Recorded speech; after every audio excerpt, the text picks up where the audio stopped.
Bonjour à tous, moi je m'appelle Marc-Antoine, je suis entrepreneur depuis plus de 15 ans, multi-entrepreneur même, puisque j'ai monté plusieurs entreprises dans le monde merveilleux de la tech, du digital, de la start-up, de l'innovation. Bon, certains d'entre vous vont dire que je suis un geek, peut-être, mais pourtant j'ai presque jamais tapé une ligne de code. Mais quoi qu'il en soit, je suis vraiment super content d'être avec vous aujourd'hui, d'autant plus que je viens à peine de fêter mes 40 ans. Alors, en vérité, j'ai fêté mes 40 ans le 14 mars 2020. Donc ça fait plus de 4 ans, en effet, mais c'était une soirée exceptionnelle. Toute ma famille, tous mes amis se sont réunis pour célébrer avec moi ce passage à la quarantaine. Et on a fêté ça comme si c'était la dernière soirée avant la fin du monde. Et pour cause, le lendemain, on nous annonçait que tous les commerces allaient être fermés et le surlendemain, on était tous confinés. La crise sanitaire, je suis sûr que vous vous souvenez tous du jour de mes 40 ans, et la crise sanitaire a été ma première crise de la quarantaine. Alors moi, au passage, j'avais eu la merveilleuse intuition de mettre en place un plan de croissance en 2019. L'objectif, c'était de doubler les effectifs et de tripler le chiffre d'affaires. Et donc, j'ai autofinancé ce plan de croissance. J'ai acheté des super nouveaux bureaux et j'ai effectivement doublé les effectifs. Mais je n'ai jamais triplé le chiffre d'affaires, loin de là.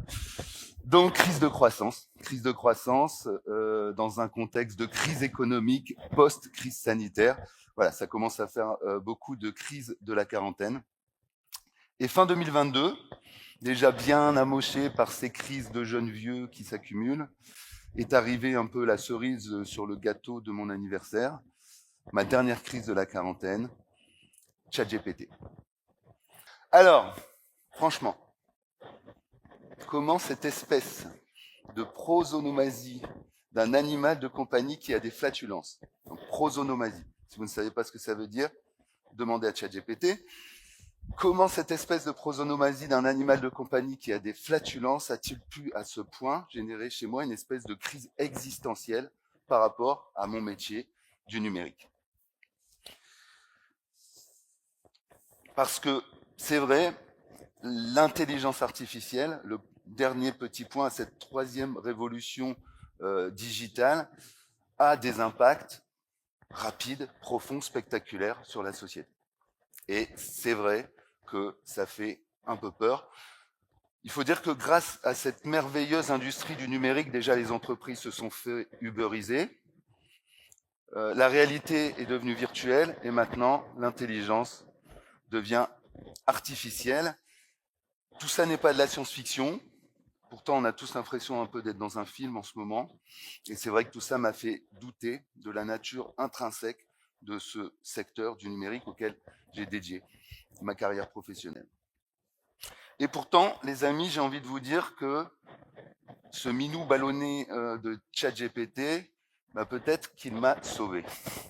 ChatGPT m'a griffé, ChatGPT m'a mordu, ChatGPT m'a blessé, mais après, il m'a fait du bouche à moustache et il s'est mis à ronronner et je suis passé du stade je sauve les meubles au stade on va transformer les pépins en pépites.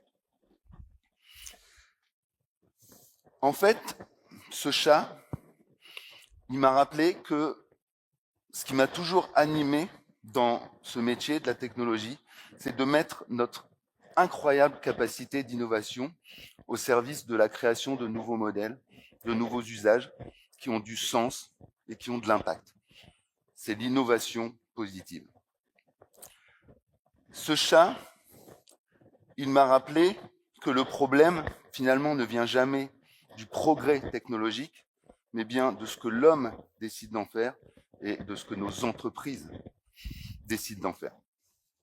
Donc, en apprivoisant le gros matou et ses congénères de l'IA, parce que ChatGPT n'est que la phase émergée de l'iceberg de l'intelligence artificielle, vous le savez, je me suis réapproprié l'essence même de mon métier, c'est-à-dire utiliser la tech pour améliorer le potentiel des entreprises et des équipes, pour améliorer l'expérience des clients et l'expérience des collaborateurs.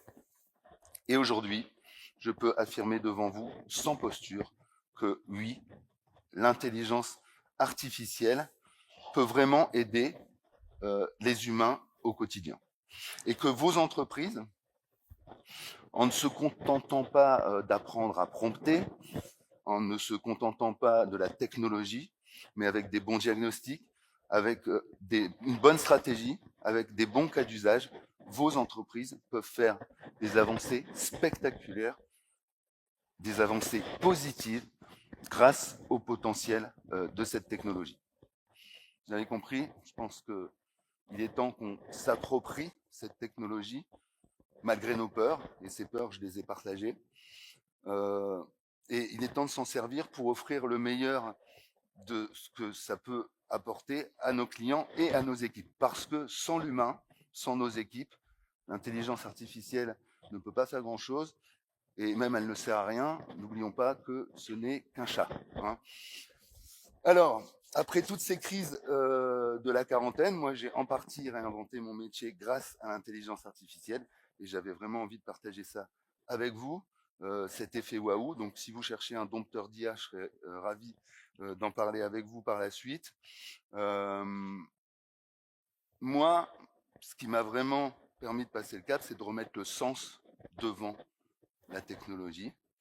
Et depuis que j'ai fait ça, les tendances s'inversent. J'ai envie de dire, pourvu que ça dure, parce que moi j'ai plus de temps à perdre, hein, ça fait quand même plus de 4 ans que j'ai 40 ans, et j'ai envie de souffler un peu, de souffler les bougies, bien sûr. Je vous remercie de votre écoute, et à bientôt.